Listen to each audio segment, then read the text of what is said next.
Baik anak-anak semuanya, kemarin yang terakhir kita sudah membahas tentang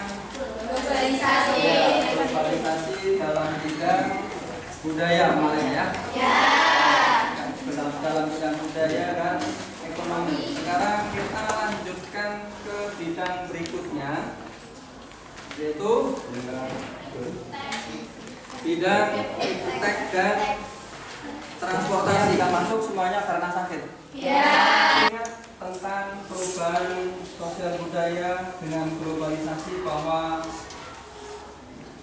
saat ini perubahan dalam segala sisi kehidupan sangat dipengaruhi oleh yang namanya ilmu pengetahuan dan teknologi. Ya, bagaimana kemarin bahwa globalisasi dipicu oleh munculnya, oleh ditemukannya teknologi dalam bidang apa kemarin? Dua bidang, yaitu komunikasi dengan transportasi. Perhatikan, kalian akan minta untuk mengamati gambar berikut, tapi sebelumnya saya sampaikan bahwa kalian masih punya kelompok yang dulu, anggota kelompok. Kita nanti akan membahas tentang globalisasi dalam bidang iptek dan transportasi ini untuk melakukan kerja kelompok. Siap ya? Kelompoknya biasa 4 anak. Masih ingat? Nah, kalau sekarang yang tidak berangkat itu ada 4, berarti nanti yang tidak biasa yang kekurangan kelompok anggotanya nanti gabung dengan yang lain. Ya. Baik, perhatikan. Masih ingat kelompoknya ya? Masih ingat? Ini kurang. Saya minta kalian memperhatikan. Oke. Gambar apa? Ada yang pernah melihat gambar seperti ini? Namanya apa? Satelit. Apa kira-kira yang muncul dalam benakmu? Kaitannya dengan globalisasi dalam bidang ilmu pengetahuan, teknologi dan transportasi. Ya, kita langsung membahas dua itu, iptek dan transportasi. Apa kira-kira yang muncul dalam benakmu? Apa kira-kira? Apa? Internet. Yang lain? Ini kan satelit tadi. Satelit itu di mana? Diletakkannya di mana?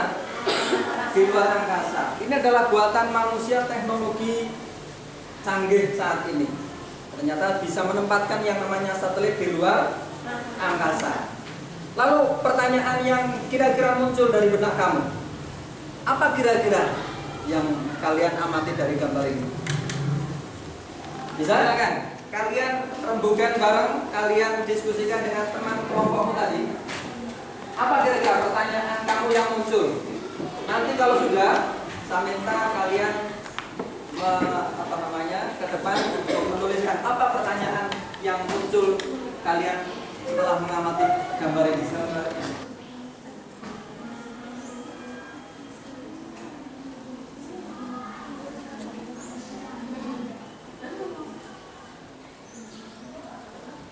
Kamu tuliskan pertanyaannya di sana.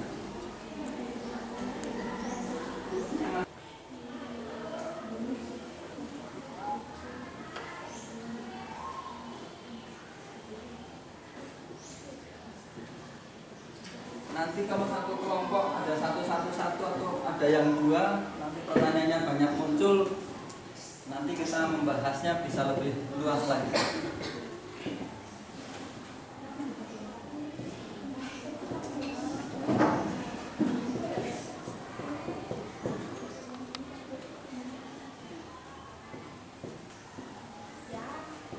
Ya, siap?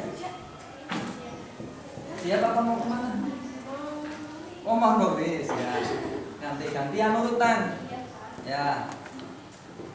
Nanti setelah ini banyak sekali muncul pertanyaan. Nanti kembali saya minta bersama-sama akan saya pandu untuk membahas kelanjutan dari hasil pengamatan kamu ini. Ya terus.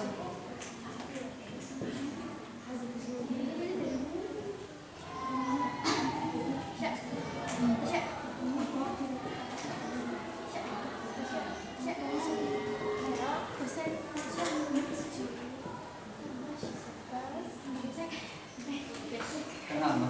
Oh, bongkar. Kan sudah makan sarapan kamu dari rumah tadi.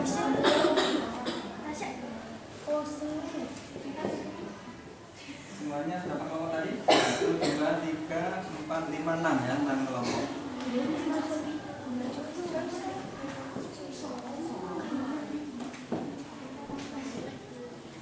Yang tiga.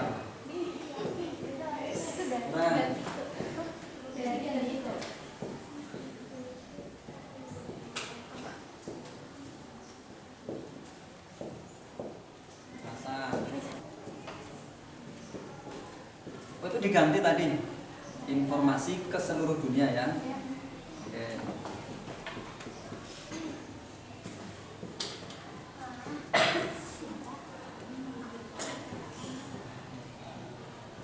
Agak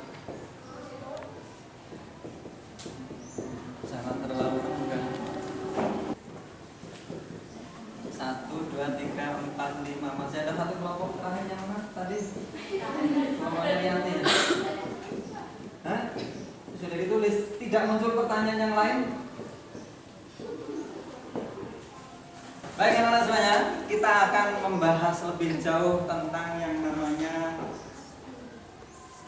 satelit. Ternyata saat ini bahwa satelit tadi saya katakan adalah merupakan salah satu bentuk ilmu pengetahuan dan teknologi yang diciptakan oleh manusia yang banyak sekali manfaat dan kegunaannya, sehingga saat ini arus globalisasi yang sudah menyebar ke semua aspek kehidupan ini banyak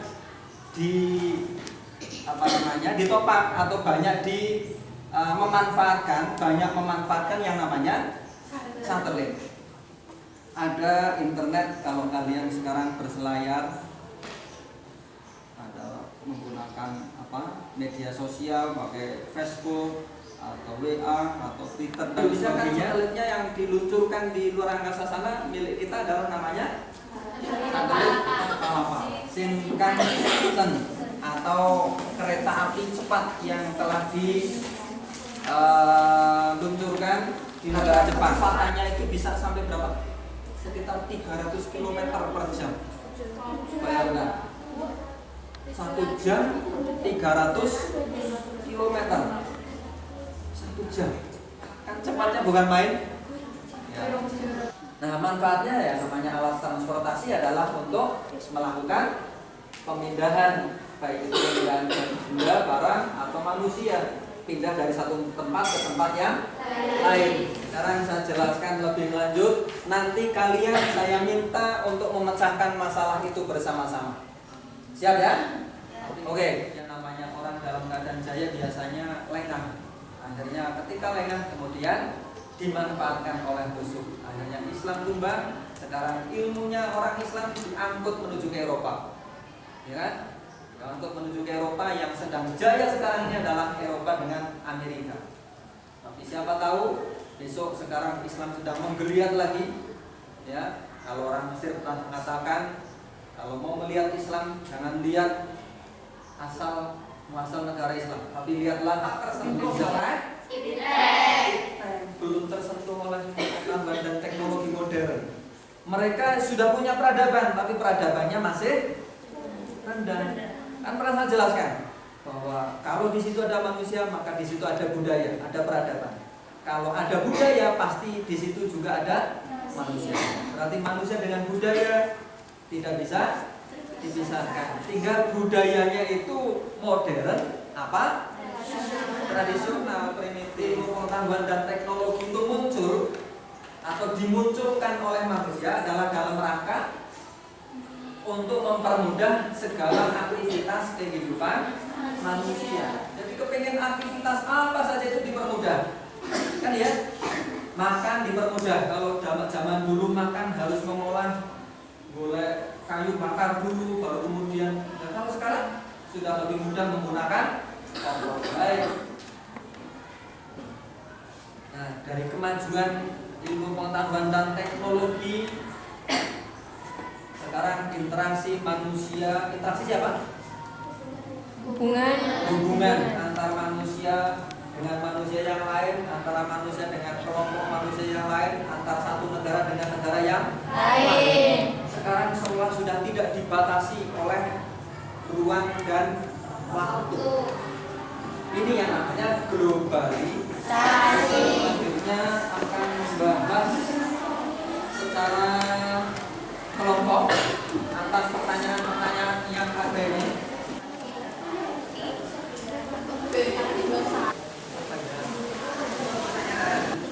Yaitu pertanyaan itu kamu jawab satu persatu. Itu sudah menentukan.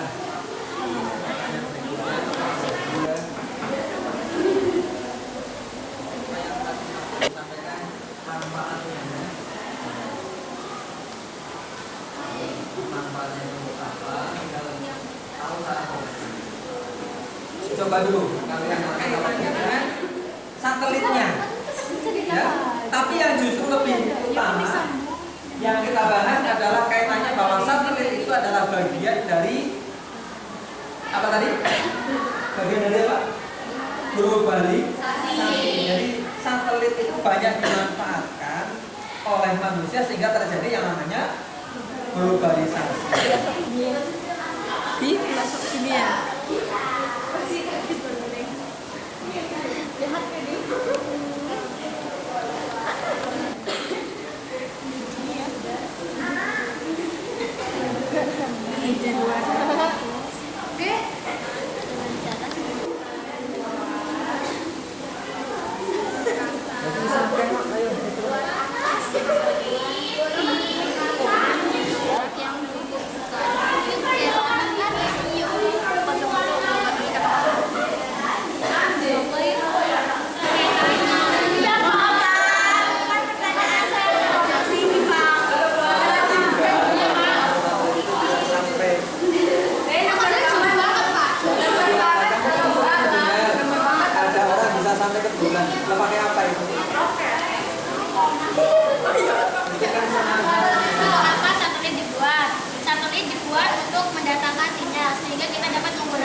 Bagaimana cara satelit menyampaikan informasi ke seluruh dunia?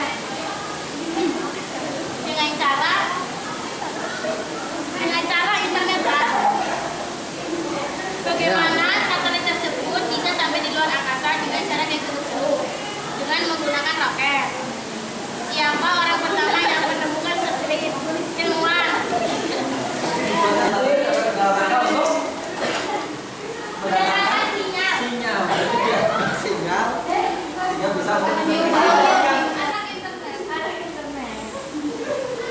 Nomor 2 dengan nomor 5 itu kan hampir sama. Ya.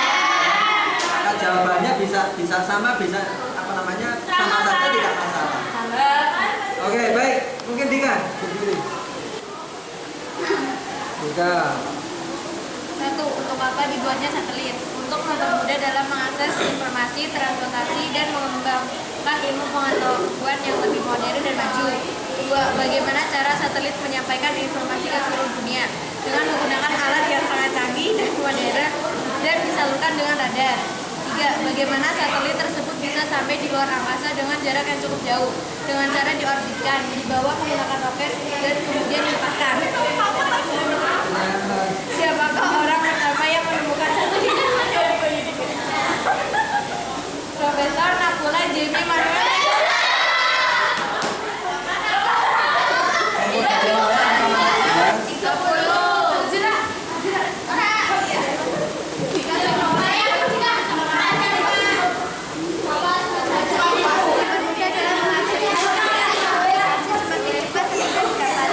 Bagaimana cara satelit menyampaikan informasi ke seluruh dunia? Dengan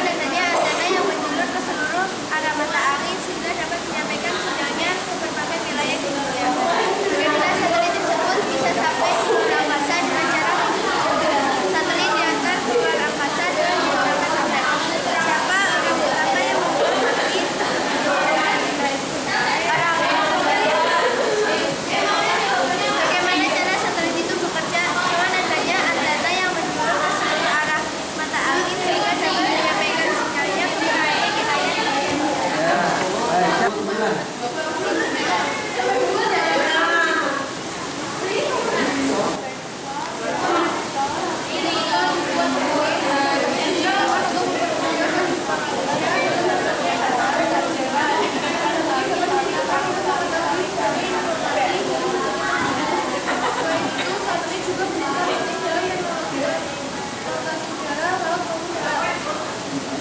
Bagaimana cara satelit menyampaikan informasi ke dunia negara?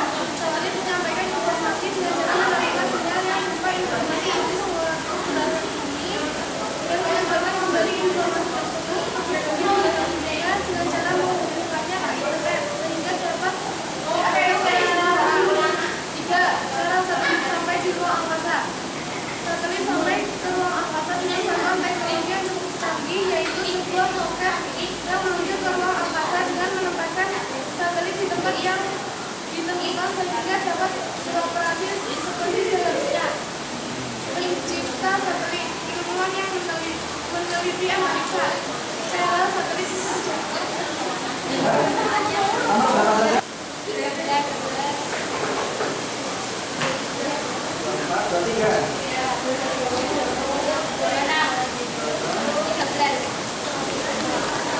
Jangan malu-malu, kucing.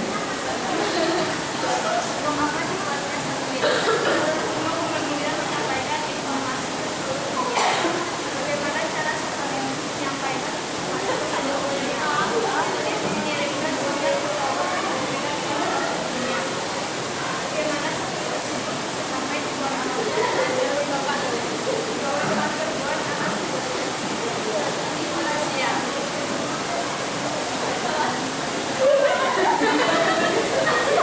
Iya, terus.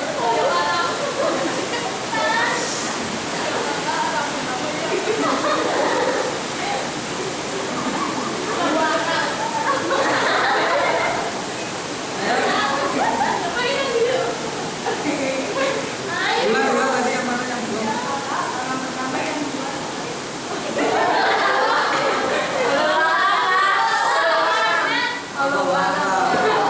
Terus yang terakhir.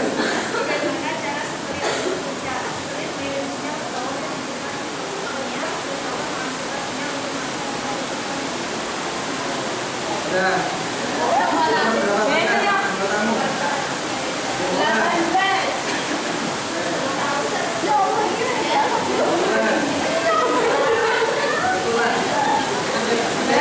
Untuk apa dibuatnya satelit? 1. Mempermudah aktivitas manusia untuk berinteraksi antar manusia. 2. Manusia dapat mengetahui sesuatu yang baru di luar sana jauh sekalipun dengan cepat dengan melalui internet. 2. Bagaimana cara satelit dapat menyampaikan informasi tersebut ke dunia dengan menggunakan komputer. 3. Siapa yang membuat satelit pertama kali? ACC. 4. Bagaimana satelit dapat sampai di luar angkasa dengan jarak yang cukup jauh? Dikirim dengan menggunakan pesawat barang masuk. Sudah. Bertanya siapa nomor berapa saja? 6. Berapa? 6.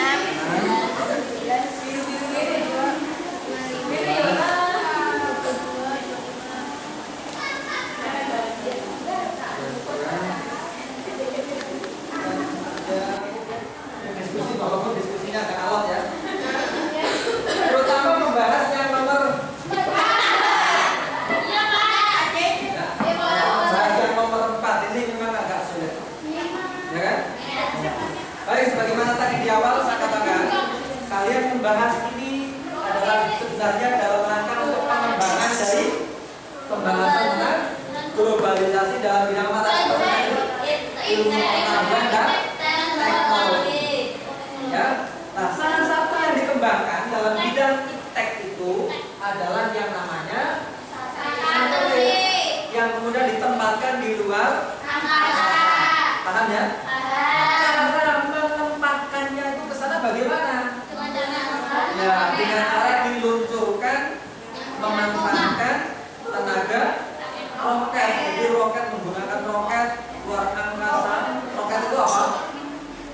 Ya, pesawat terbang lah. Pesawat terbang tapi yang dibuat khusus untuk rancangan luar angkasa. Sehingga setelah sampai luar angkasa, di mana di sana itu sudah ruangan yang hampa udara, ya sudah sehingga tidak ada gravitasi lagi, tidak ada gravitasi bumi, sehingga dilepas di sana, kemudian tidak bisa tidak bisa kemana-mana, tapi masih tetap bisa dimanfaatkan kegunaannya oleh manusia yang ada di bumi. Nah, ini kaitannya dengan cara kerjanya dengan manfaat yang saya katakan tadi.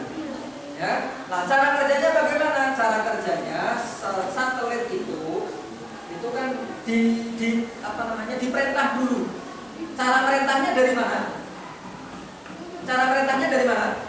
Dari bumi, ya kan? Yang perintah siapa? Yang perintah manusia. Nah, ketika itu diperintah oleh manusia, perintahnya dari bumi menggunakan sinyal yang sudah ada di satelit itu diperintah. Ini yang dikenal dengan istilah uplink apa ya? POP, tulisannya POP, LINK, uplink.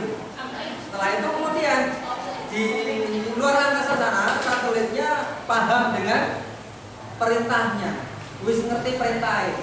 Setelah tahu perintahnya, maka kemudian dia menjawab perintah yang disampaikan oleh manusia. Kemudian turunlah yang namanya downlink, menyampaikan informasi yang diminta oleh manusia yang ada di. Jadi kerjanya ini diatur oleh manusia, dibuatnya nanti agar bisa mengirimkan informasi yang ada di belahan bumi ini. Misalnya sekarang di Jepang itu kita tahu Jepang adalah salah satu negara yang perikanan lautnya produksinya terbesar di dunia, ya kan? Pernah saya jelaskan dulu bahwa Jepang memiliki hasil produksi hasil ikan yang salah satu terbesar di dunia, di mana ternyata bukan hanya sekedar mengandalkan lautnya saja, tapi menggunakan apa? Ya, Jepang sudah menggunakan satelit untuk kegiatan pelayaran penangkapan ikan yang dilakukan oleh nelayan. Jadi nelayannya Jepang itu bukan nelayan kayak di Indonesia, itu kan masih manual, berangkat malam, pulang siang, memanfaatkan apa? Angin laut dengan angin darat. Tapi kalau di Jepang itu menggunakan ini, jadi bisa tahu di mana tempat yang saat ini sedang banyak ikan, bisa dilihat karena menggunakan satelit mengirimkan berita, mengirimkan informasi. Ini loh di sini tempat yang banyak ikannya, sehingga nelayannya menuju tempat sasaran, sehingga hasilnya bisa satelit. Oh tadi sudah ya. Ya penemunya belum ada yang tahu ya, belum ada yang tahu. Ya ini ilmu baru saya juga baru lah.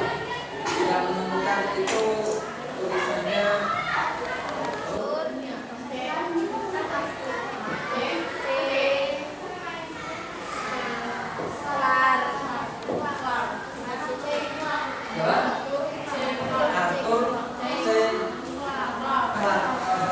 globalisasi dalam bidang ilmu pengetahuan dan teknologi serta transportasi, bahwa ternyata globalisasi merambah juga bukan hanya bidang budaya, bidang ekonomi, ya, tapi juga merambah juga dalam bidang ilmu pengetahuan, teknologi dan transportasi, yang semuanya itu adalah dalam rangka untuk mempermudah aktivitas manusia. Oke, baik, sampai di sini mungkin ada yang mau tanya dulu? Ada yang mau tanya? Tidak ada? Tidak. Baik, kalau tidak ada, besok minggu depan saya minta minggu depan hari Sabtu ya. Hari Sabtu kalian mempersiapkan untuk materi berikutnya tentang dampak globalisasi. Kita nanti akan membahas ada dampak positif dan dampak kalian saya minta sebelum kita membahas siang harinya, malamnya itu sudah membaca lebih dulu ya. Tetap semangat baca, karena baca adalah sumber dari ilmu pengetahuan. Kalau bacanya sedikit, maka ilmu pengetahuannya juga sedikit. Kalau bacanya banyak, maka ilmu pengetahuannya juga banyak. Oke, siap ya? Ya. Baik. Itu saja. Mari kita akhiri bersama-sama berdoa dengan baca